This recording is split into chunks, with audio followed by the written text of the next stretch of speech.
എൻ്റെ പേര് രഞ്ജു. ഞാൻ കരക് രാഷ്ട്രീയ സഭേഷന്റെ പേരിൽ ഒരു ഒബ്സർവറായിട്ടാണ് കുളക്കട താഴത്ത് വടക്ക് പട്ടാഴി വടക്കലം GLPS സ്കൂളിൽ വന്നതാണ് ഒബ്സർവറായിട്ട്. അപ്പം ഇവിടെ വന്നപ്പോഴാണ് ഫസ്റ്റ് ആ സ്കൂളിൽ എൻ്റെ ഒരു ഗേറ്റിൽ വന്നപ്പോൾ തന്നെ എനിക്ക് ആ സ്കൂളാണോ എന്ന് എനിക്കൊരു ഇതായിരുന്നു. ബിക്കോസ് എനിക്കറിയില്ല, എനിക്ക് ഫെമിലിയർ അല്ലാത്തൊരു ഏരിയയാണ്. ഞാനിവിടെ വന്ന് അപ്പോൾ കുട്ടികൾ കുറവാ, 12 കുട്ടികളെ ഉള്ളൂ. അപ്പം ഞാൻ എൻ്റെ ഒരു ഇതെന്ന് വെച്ചാൽ എനിക്ക് കിട്ടിയൊരു കോൺസെപ്റ്റ് എന്ന് പറയുന്നത് ഗവൺമെൻറ് സ്കൂളിലെ കുട്ടികൾ അല്ലെങ്കിൽ ആ ഒരു എന്താ ഒരു പിക്ചർ എന്ന് പറയുന്നത് ആ കുട്ടികൾക്ക് ബേസ് അല്ലെങ്കിൽ അവർക്കൊന്നും അറിയില്ല അല്ലെങ്കിൽ അങ്ങനെ ഒരു ഇതില്ലായിരുന്നു എനിക്ക് കിട്ടിയ. പലരും പറഞ്ഞുള്ള ഒരു അറിവില്ല. പക്ഷെ ഞാൻ ഇവിടെ വന്ന് എൻ്റെ ഈ കുട്ടികളെ 3rd സ്റ്റാൻഡേർഡ് എനിക്ക് കിട്ടി. ഫസ്റ്റ് ടൈം ഞാൻ ഹാൻഡിൽ ചെയ്യുന്ന ഒരു കുഞ്ഞുങ്ങൾ. ആ കുഞ്ഞുങ്ങൾ വന്നപ്പോൾ തന്നെ അവരെ ഞാൻ ആ ഒരു റോയിൽ കറക്റ്റ് ഇതിൽ ഇരുത്തി അവർക്ക് ആ ക്വസ്റ്റ്യനാർ കൊടുത്ത് അവർക്ക് ഞാൻ നോക്കിയപ്പോൾ അവർ ആരുടെയും സഹായങ്ങളില്ലാതെ തന്നെ അവർ വായിക്കുന്നു.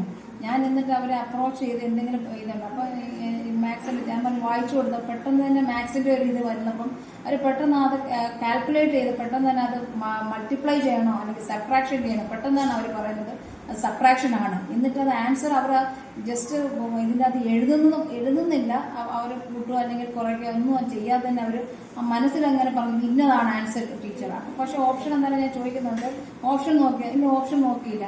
അത് നോക്കാം. അപ്പം ഞാൻ പറഞ്ഞ ഓപ്ഷൻ്റെ ആൻസർ ഉണ്ട്. നോക്കിയപ്പോൾ ആൻസർ ഉണ്ട്. പക്ഷെ ഇവരത് കാൽക്കുലേറ്റ് ചെയ്താൽ മനസ്സിൽ കാൽക്കുലേറ്റ് അതല്ല ബേസിക് ഒരു ബേസിക്. അതുപോലെ മലയാളം ആണെങ്കിൽ അവർ നല്ല രീതിയിൽ എല്ലാ കുട്ടികളും ഒരേപോലെ നല്ല രീതിയിൽ അത് വായിക്കാൻ പഠിച്ചെന്നുള്ളതാണ്. നല്ല രീതിയിൽ നല്ല എക്സലൻ്റ് ആയിട്ട് തന്നെ അവർ വായിച്ചു. ഓരോ ക്വസ്റ്റ്യൻസും അവർ തന്നെ ചെയ്ത് കൊടുത്ത ടൈമിനുള്ളിൽ തന്നെ അതായത് 1.5 hours ആണ് ഞാൻ കൊടുത്തത്. പക്ഷേങ്കിൽ 1 hour കൊണ്ട് തന്നെ എല്ലാം കറക്റ്റായിട്ട് അവർ നല്ലപോലെ തന്നെ അത് മാർക്ക് ചെയ്ത് കറക്റ്റ്.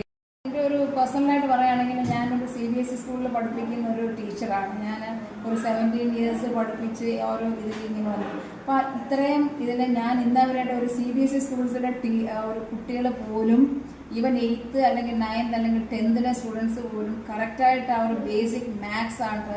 മലയാളത്തിലാണെങ്കിൽ മലയാളം ടീച്ചേഴ്സ് പറയാറുള്ള കാര്യം അവർക്ക് എല്ലാ സ്പെല്ലിംഗ് മിസ്റ്റേക്സ്, ഈവൻ ഒരു വേർഡ് എഴുതിയ അതിനകത്ത് 2-3 സ്പെല്ലിംഗ് മിസ്റ്റേക്സ് കാണുമെന്ന്. അപ്പോൾ അങ്ങനെ വന്ന് ഇവിടെ ഈ കുട്ടികൾ ഈ ചെറിയ കുഞ്ഞുങ്ങൾ അവരെ ചെയ്തപ്പോൾ തന്നെ എനിക്ക് ഒത്തിരി അതിശയമായിരുന്നു. അതിന് ഏറ്റവും ക്രെഡിറ്റ് കൊടുക്കേണ്ട ഒരു ഒറ്റ ഇതെന്ന് വെച്ചാൽ ടീച്ചേഴ്സും ഇവിടുത്തെ അവരെ ആ കുഞ്ഞുങ്ങളെ പഠിപ്പിച്ച teachers as well as principal ma'am എല്ലാവരും എനിക്ക് അവരെയാണ് അപ്രീഷിയേറ്റ് ചെയ്യാൻ എനിക്ക് ഞാനിനി എൻ്റെ നാട്ടിൽ പോയാലും ഞാനിത് എല്ലാവരോടും അതൊരു ജസ്റ്റ് ഇതൊരു ഇതായിട്ട് ഞാൻ പറഞ്ഞിരിക്കും. എന്നുവെച്ചാൽ എൻ്റെ ഞാൻ പഠിപ്പിക്കുന്ന കുട്ടികളുടെ അടുത്താണ് ഇതൊരു വലിയൊരു എക്സാമ്പിളായിട്ടാണ് എനിക്ക് കാണുന്നത്. എനിക്ക് ഗവൺമെൻറ് സ്കൂളിനോടുള്ള ആ ഒരു ഇത് എനിക്ക് റിവേഴ്സായി. എനിക്കിപ്പോൾ മനസ്സിലായി എന്താണ് ഗവൺമെൻറ് സ്കൂള് എന്നുള്ള. ഇപ്പോൾ എനിക്ക് മനസ്സിലായിട്ടുണ്ട് എത്ര എക്സലൻ്റ് ആയിട്ടാണ് അവർക്ക് ആ ബേസിക് കിട്ടിയതെന്നുള്ളത്. ഇപ്പോൾ എനിക്ക് മനസ്സിലായി. ആക്റ്റീവായിട്ടുള്ള കുഞ്ഞുങ്ങളും ആണ് എല്ലാ കാര്യത്തിലും. അവരാ എടുത്ത ക്വസ്റ്റ്യനാറിനകത്താണെങ്കിൽ പീപ്പിൾ ക്വസ്റ്റ്യനാർ ചെയ്തപ്പോഴാണെങ്കിൽ ഓരോ ക്വസ്റ്റ്യനും പറയുമ്പോൾ അവർ തിരിച്ച് വേറെ ഒന്നും പറയുന്നത് അവർ ആ പേഴ്സണൽ അല്ലെങ്കിൽ സ്കൂളിലെ ടീച്ചേഴ്സിൻ്റെ കാര്യങ്ങൾ പറയും എക്സലൻ്റ് ആയിട്ട് തന്നെ അന്നേരം ആൻസർ അന്നേരം തന്നെ കറക്റ്റ് പറയാൻ അവർ ചിന്തിക്കുന്നില്ല.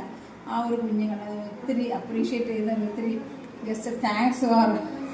എനിക്ക് ആ ഗവൺമെൻറ് സ്കൂളിനെ പറ്റിയുള്ളൊരു നല്ല എനിക്ക് ആ ഒരു നെഗറ്റീവ് ഈ ഒരു കേട്ടിട്ടേ ഉള്ളൂ. പക്ഷേ ഇപ്പോൾ എനിക്ക് മനസ്സിലായിട്ടൊരു നല്ല ഗവൺമെൻറ് സ്കൂളാണ് എക്സലൻറ്റ് ബേസിക് കിട്ടുന്നതെന്ന് എനിക്ക് മനസ്സിലാക്കിയിട്ട് ഞാൻ ഇനിയും എൻ്റെ എല്ലാവരോടും ഇനിയും പറയുന്ന കുട്ടികളെ കൊണ്ട് അഡ്മിഷൻ എടുക്കേണ്ടത് ഗവൺമെൻറ് സ്കൂളിലാണ് എന്നുള്ളതാണ്. ഞാൻ എപ്പോഴും ഇനി അങ്ങനെ പറയുള്ളൂ.